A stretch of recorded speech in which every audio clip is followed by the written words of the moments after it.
दूदू के धमाना में करीब 2 महीने पहले हुए बजरंग लाल कसवा हत्याकांड के मुख्य आरोपियों की गिरफ्तारी नहीं होने पर मृतक बजरंग लाल कसवा की बेटी प्रियंका कसवा सहित सैकड़ों लोग नागौर सांसद हनुमान बेनीवाल से न्याय मांगने पहुंचे। हनुमान बेनीवाल के सामने प्रियंका कसवा ने उसके परिवार की आप बीती सुनाई। और आप कितने लोग घर पे थे, कितने लोग आए थे वो बताओ। पूरा क्या मामला हुआ, कैसे हुई घटना, क्या था? 11 अगस्त को बालाजी के मंदिर में मेरे पापा भंडारे में यात्रियों को भोजन करा रहे थे। वहां पे रामेश्वर जी टूटी और रमेश जी टूटी आए और वहां पे उन्होंने मेरे पापा से कहा सुनी करती, तो वहां पे तो यात्रियों ने मेरे पापा को घर भेज दिया। घर पे गोपी राम जी टूटी आए हमारे घर पे और उन्होंने दिलासा दिया कि अब कुछ भी नहीं करेंगे, जो हो गया हो गया और अब प्रेम से रहेंगे।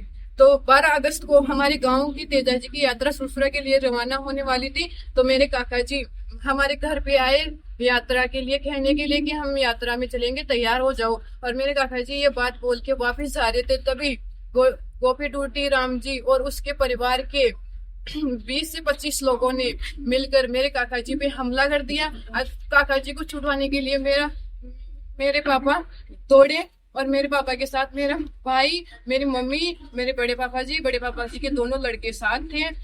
तो उन्होंने मेरे पापा को जानवरों की तरह बरसियों, कुहाड़ियों, सरियों, लाठियों से काट के हत्या कर दी गई। मेरी माता जी का पैर उन्होंने काट दिया, मेरे भाई का सिर काट दिया, मेरे बड़े पापा जी का सिर काट दिया, मेरे बड़े पापा जी के छोटे लड़के का सिर काट दिया, मेरे बड़े पापा जी के बड़े बेटे का कान काट दिया। अब बताओ, मेरे पूरे परिवार को वो बर्बाद करके चले गए। आज 2 महीने हो गए, फिर भी उनकी गिरफ्तारी नहीं हो रही, तो ये बेटी क्या करेगी बताओ? मेरा पूरा परिवार बर्बाद हो गया, मैं आत्मदाह नहीं करूंगी तो क्या करूंगी? प्रियंका ने हनुमान बेनीवाल को बताया कि पुलिस अधिकारियों से लेकर सरकार के मंत्रियों तक न्याय मांगने पहुंची, लेकिन इतना समय बीतने के बावजूद उसे न्याय नहीं मिला, इसलिए आत्मदाह का निर्णय लिया है। सुनिए प्रियंका ने और क्या बताया और कैसे बेनीवाल तक पहुंची। आपके साथ क्या पीड़ा हुई और फिर आपने किन परिस्थितियों में आपको हनुमान जी की याद कैसे आई, वो सारी चीजें। बड़ा गांव में हुई हत्याकांड बजरंग लाल जी कसवा की बेटी में प्रियंका कसवा। आज मेरे पापा को हत्या हुए 2 महीने हो गए। मैं न्याय के लिए दर दर भटकी। मैं दूदू थाने में ग्रामीण एसपी राशि टोकरा जी के पास न्याय की पुकार के लिए गई, तो वहां पे डिप्टी दीपक खंडेलवाल जी ने मेरे को दलील किया और मेरे को धमकी दी, मेरे परिवार को रोड पे खड़ा कर दिया। मेरी पुकार नहीं सुने, मैं सभी को न्याय के लिए पुकार चुकी थी। अब बेटी को न्याय नहीं मिल रहा था, अपने बेटा को इंसाफ नहीं मिल रहा था, तो ये बेटी आत्मदाह करने पर मजबूर हो गई थी।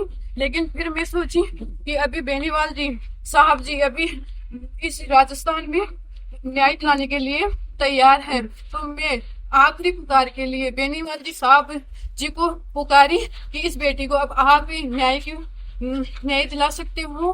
तो बेनीवाल जी ने मेरी पुकार सुनी और बेनीवाल जी ने भी इस बेटी को आत्मदाह करने से बचा लिया।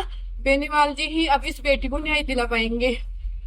सांसद हनुमान बेनीवाल ने प्रियंका कसवा की आप बीती सुनकर उसे न्याय दिलाने का भरोसा दिलाया। सुनिए हनुमान बेनीवाल ने और क्या कहा। जब ये वाकया हुआ था उस समय मेरे संज्ञान में मामला नहीं था, मेरे पास कोई किसी तरह की बात नहीं आई, ये गुटों का झगड़ा और इस तरह की बात थी। लेकिन 3 दिन पहले जब मैंने एक बिटिया का वीडियो देखा, मेरे नाम से कह रही थी, तो मेरे पास किसी ने भेजा और मैंने इससे बात करी। मैंने कहा बिल्कुल आत्महत्या जैसी बात करने की आवश्यकता नहीं, अपन मजबूत हैं, किसान के बच्चे, इस तरह की बात है, आपको न्याय दिलाऊंगा। अब मैं खुद मेरे पुराने प्रोग्राम के अंदर हूँ। फिर परसों इसका कल फिर आया, मेरे 3 दिन हो गए, अब क्या हुआ, तो मैंने आज इनको नागौर आवास पे, क्योंकि मैं कल जोधपुर जिले के अंदर था और कल ही मैंने जैसे इसका फोन आया, मैंने IG जयपुर रेंज और SP DGP से कल ही बात कर दी और इसके सारे फुटेज जो मामले थे, वीडियो बदमाशों ने खौफ पैदा करने के लिए वीडियो वायरल किया और CCTV फुटेज के अंदर जो मौके से लिए गए उसमें जिस तरह निर्मम हत्या उन्होंने की, जानवरों से भी बदतर हालात, मरने के बाद भी कुल्हाड़े से पैर काट रहे और इन 500-700 लोगों को खत्म करके छोड़ गए। ऐसे दरिंदों पर सरकार को सख्त से लड़ना चाहिए।